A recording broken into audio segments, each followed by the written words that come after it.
Bienvenidos a Conversaciones de Fe. Soy Yves Malcott, estoy con mi esposa Yolanda.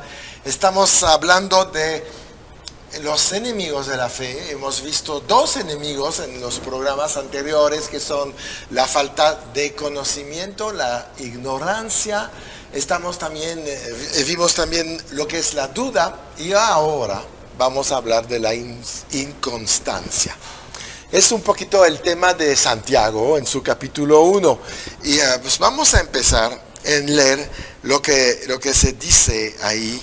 Santiago 1 del 6 al 8 dice: pero pida con fe, no dudando nada. Porque el que duda es semejante a la onda del mar, que es arrastrada por el viento y echada de una parte a otra.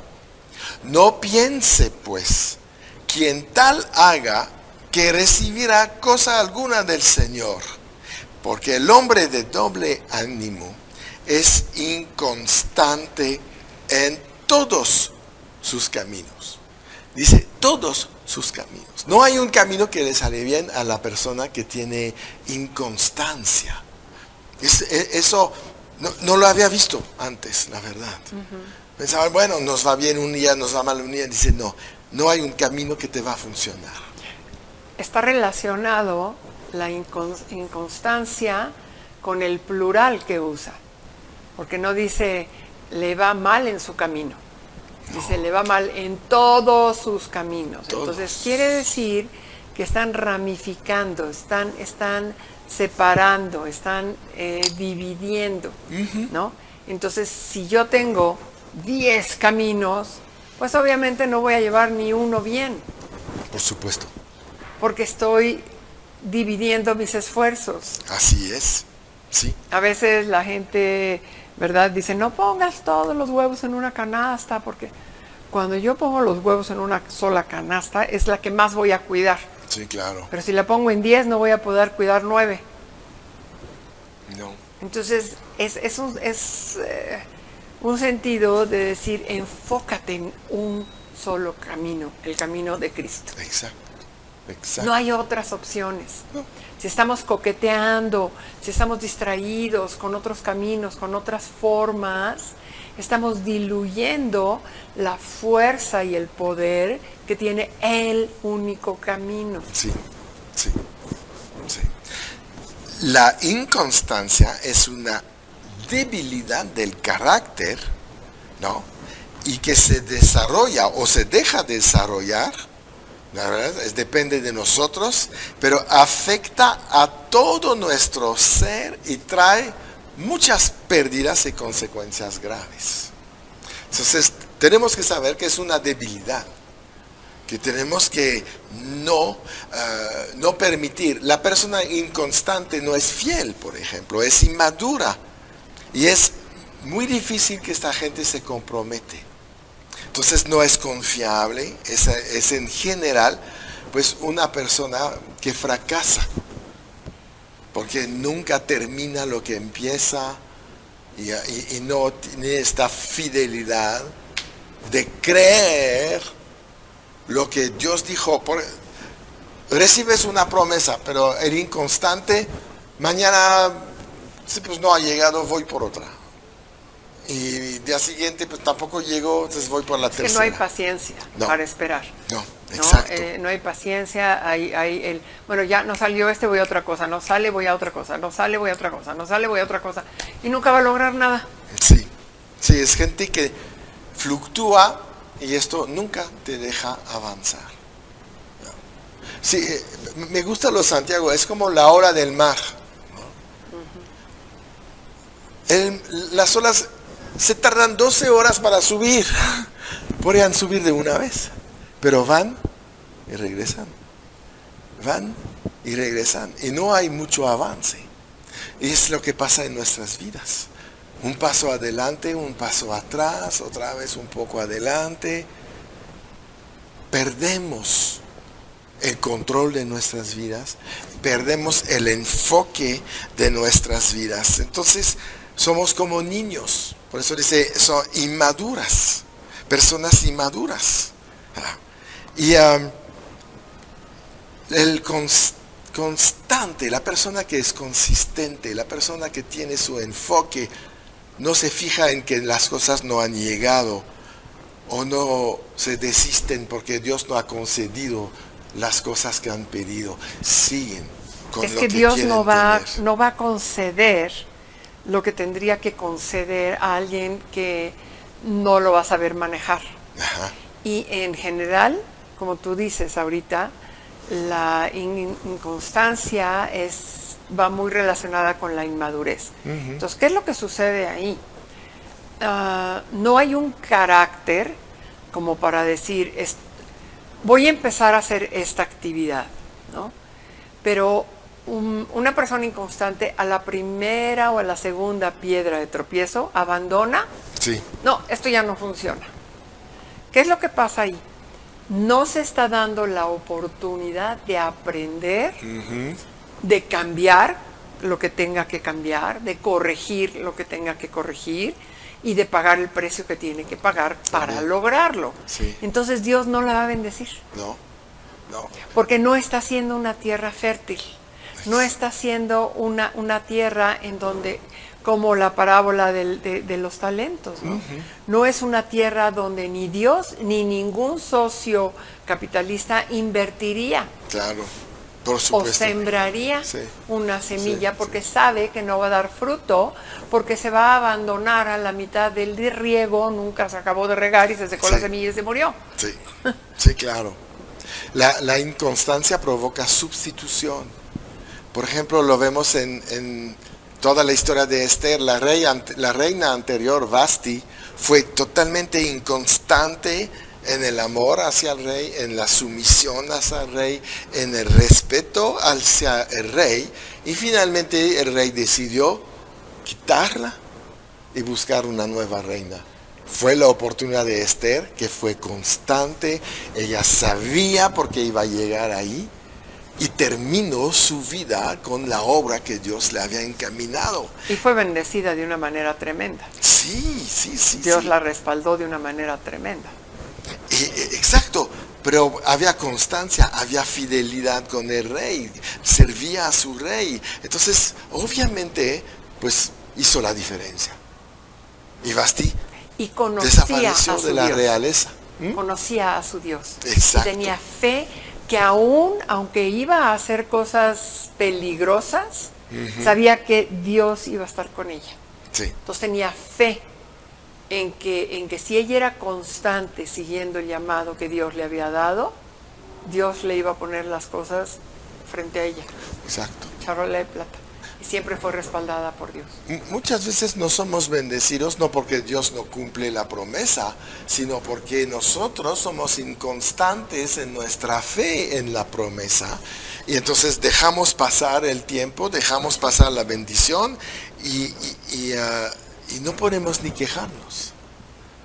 Porque somos responsables de la vida que tenemos. Si somos constantes en la fe, tendremos la bendición. Abraham tuvo que ser constante en la fe. Si no, Isaac nunca hubiera llegado. Y es para todos los héroes de la fe. Son un ejemplo de constancia. Y eso es lo que nos lleva al éxito. Porque la persona inconstante, pues, no llega nunca al éxito. Entonces, eso es un enemigo de la fe tremendo, ¿no? Tremendo. Tenemos que ser parados Tremendo. sobre la roca, no tenemos que Y movernos. lo vemos en muchas áreas, lo podemos ver en la economía, lo podemos ver en el trabajo, en el matrimonio, con los hijos, hasta con el hobby. Si no eres constante en tu hobby tampoco vas a lograr lo que quisieras lograr, siempre te vas a estar rindiendo antes de tiempo, Sí. no tienes fe ni en ti mismo. No, claro, exactamente. Entonces, es algo que tenemos que vencer y ser constantes como tiene que ser en la palabra de Dios. Vamos a seguir en este programa la segunda parte. Podemos ya anunciar un poco, vamos a hablar del temor. Ya nos queda todavía un poquito de tiempo, porque es importante conocer todos estos enemigos. Ese es el cuarto que vamos a ver, el temor, lo que nos da miedo, lo que nos impide avanzar en nuestra vida espiritual. Entonces vamos a un corte y regresamos con este tema del temor.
Estamos regresando, hablando de nuestros enemigos en la fe.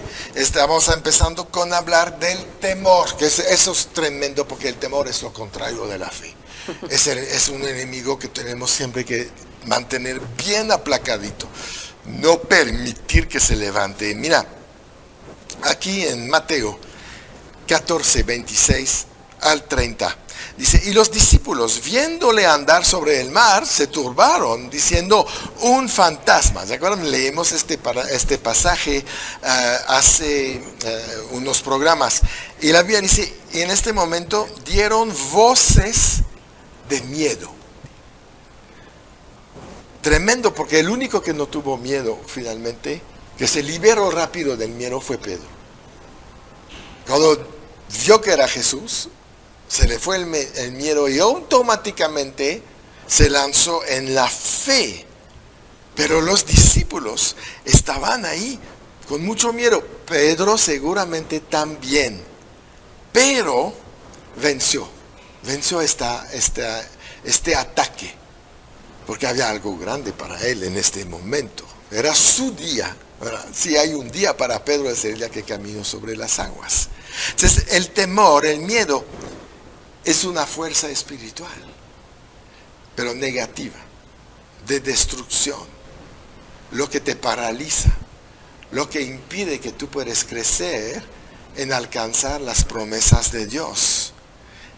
El miedo es la fe en el diablo. Hay que verlo así. Sí, ¿no? Claro. El diablo no te puede hacer nada si no hay temor, si no hay falta de conocimiento. Es imposible que se mete. Es que el temor viene por falta de conocimiento. Sí, claro. Una vez que conoces la protección que hay en Dios, nunca vas a tener miedo de nada. Entonces, fe es creer que recibes las cosas que no ves. Temor es creer que recibes las cosas que no ves. Es lo mismo. ¿Cuántas veces hemos tenido miedo de cosas que nunca sucedieron? Ni iban a suceder. Ni iban a suceder.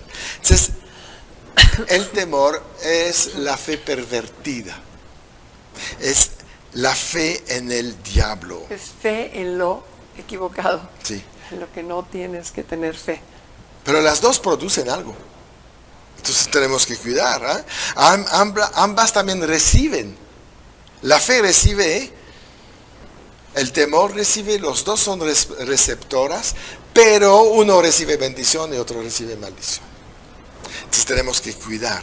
Proverbios 10, 24 dice, lo que el impío teme, eso lo vendrá, pero a los justos les será dado lo que desean. Es lo mismo. lo que tú vas a creer a través del temor o la fe en Dios es lo que vas a recibir. Entonces, la fe en Dios es una fuerza positiva de bendición. El temor es una fuerza espiritual negativa de maldición. Y los dos nos permiten recibir. La fe te hace recibir lo que deseas. Y mira, el temor te hace recibir lo que no deseas. Entonces, qué importante ser libre del temor, Claro. libre del miedo. Job lo dijo. Lo que recibí era lo que me espantaba. Así es. ¿No? Así es. Él puso su fe en la maldición y le llegó. Y es ese constante hablar negativo, ¿no? Sí. Es hablar lo que temes. Y al hablar lo que temes es como un imán que lo jala.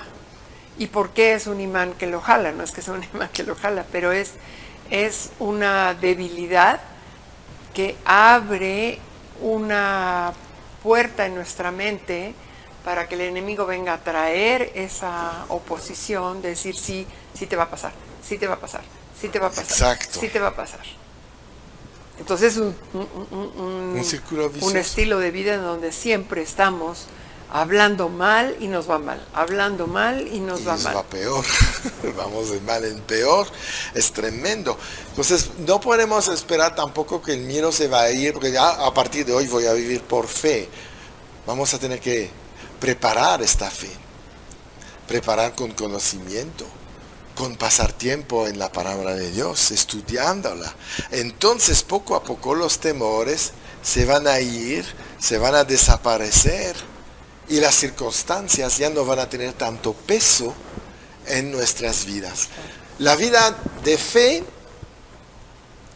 ¿cómo se dice? Es vivir creyendo las cosas que no se ven y que van a suceder a favor de nosotros.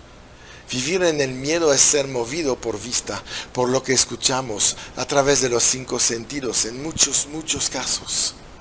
Nos han hablado de algo terrible que va a suceder. Y empezamos a tener miedo, poner fe en esto y va a suceder. Entonces, vivimos en... El mundo siempre está hablando, desde yo que nací creo, habla que estamos en crisis. Pero no tenemos por qué vivir en la crisis, a menos que nos da miedo. Entonces vamos a tomar decisiones. ¿Sabes cuando vives tomando decisiones por miedo? Fracasas siempre, porque son decisiones apresuradas, Claro. basadas en engaño, mentiras, Claro.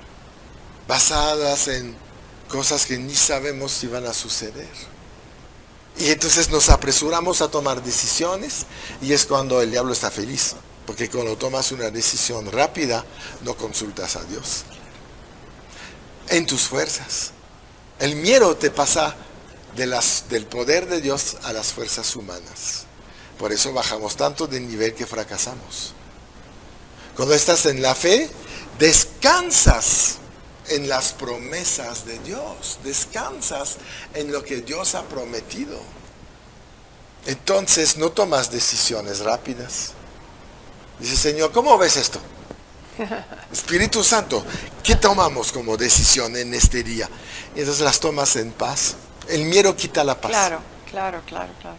El miedo pone el estrés. Y es impresionante, pero sí te apartas, meditas en la palabra, te das un tiempo y en el momento que menos te lo imaginas, Dios te va a hablar y te va a decir, haz esto.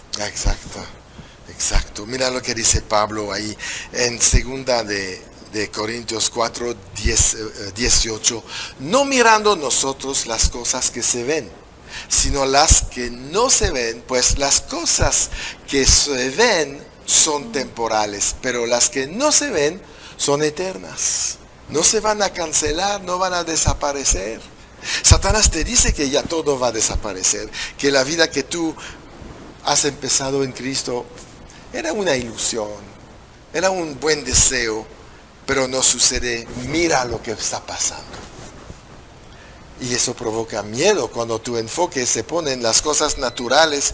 Sí hay por qué tener miedo. Es lo que Pedro hizo. Andaba bien ahí en su fe, pero echó un ojo a la circunstancia. Y se hundió. Si Jesús no estaba ahí en este momento, ya no estaríamos hablando de Pedro. Se hubiera hundido, ahogado en el mar de Galilea. Entonces empezamos bien y tenemos que terminar bien. Eso es lo que importa, es lo que Dios espera de nosotros. Cuando el temor entra, la fe se va. Cuando la fe entra, el temor se va. Entonces es lo que tenemos que entender, ¿no? El temor y la fe es como agua y aceite. No pueden mezclarse. No podemos ir por el camino. Un poquito de fe, un poquito de temor y a ver cómo me va. Un ratito acá y un ratito allá. No. El temor es un sentimiento anticipado de fracaso. Tenemos que evitar esto. Tenemos que evitar esta percepción, este sentimiento, porque es un sentimiento de fracaso, de pérdida en tu salud, en tus riquezas, en tus amigos, en tu familia, perder la luz. Elimina lo que te quiere eliminar y vive por fe, ¿verdad? Sentir temor es darle una entrada al enemigo para destruir tu vida de fe. Muy bien, pues hasta aquí llegamos el día de hoy con este enemigo de la fe. Terminamos con el temor. Lo vamos a seguir venciendo todos los días de nuestras vidas por una razón. Nosotros vivimos siempre en victoria.